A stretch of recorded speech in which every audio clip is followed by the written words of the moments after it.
Stronach asked Mary whether, given that she influenced her father a great deal, is it really to you that the women of New Zealand own the suffrage? Mary replied diplomatically, who could have told her that? Stronach could not help commenting, the smile that accompanied the question told me that there was more than a little truth in the rumour. Later in the 1920s and 30s, eldest daughter Jeannie and fifth daughter Elizabeth May defended Seddon's idea that St Helens maternity hospitals should remain as feminine spaces free of male medical students. Quite a feminist position, if you think about it. May went on to become an ardent environmentalist who reintroduced Arbor Day to encourage tree planting and spent many years battling with the Wellington City Council, as well as serving on that same body and many other community organisations, and ended up being rewarded by becoming a Dame. A further issue of controversial kind is linked to Seddon's views towards non-British migrants. Like many politicians of this era, and this is the trickiest bit of the book, Seddon built his career partly on a virulently anti-Chinese platform. This is the attitude that is most difficult for the modern reader to comprehend. But many politicians in New Zealand and Australia, including the more formally educated Sir George Grey, Reeves, Robert Stout, and Alfred Deakin across the ditch, held similar views. The social laboratories of New Zealand and Australia were supposed to be whites-only utopias, even if Seddon tried to make room for Māori. And that's the key reason why we didn't federate with Australia, by the way. Seddon, like most of his party, also wanted to keep out others, including Indians, Japanese, and most persons who were not of British descent. New Zealand and Australia were intended to be rather exclusive places. Fear of the loss of high wages and improved working conditions, combined with raw racist prejudice to debar most Asians and non-Britons.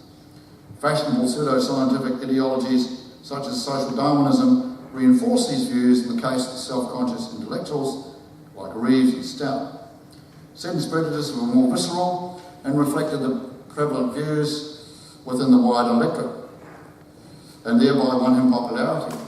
This racism was of its time, and therefore was shared by the great majority of New Zealanders.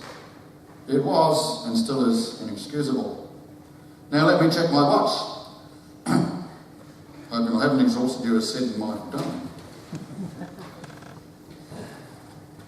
To conclude, I would like to tell you why I enjoyed so writing this book. I knew from early on it was going to be a fun project when our former cat Oscar, when the kitten walked across the computer keys while I was having a coffee break. When I returned, there were over 30 pages with dollar signs emblazoned on them. I took this as a good omen because he could have sat on the delete button instead.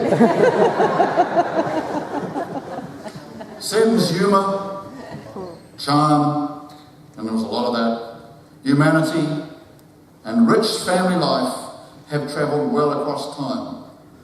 Furthermore, close examination of his life story revealed he achieved much more than I or anyone else had realised because of his extraordinary persistence, patience, and mastery of the art of the possible. He got so much done because he managed to take a clear majority along with him without running too far ahead of what the electorate desired, that alchemy that David talked about. He was thereby a masterful politician and a fascinating man. The period in which he lived was a time when the modern world emerged, in a form recognisable to us citizens of the early 21st century, and was just intriguing as a man himself.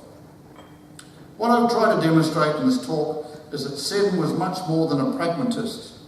He held a coherent vision for the future of the country.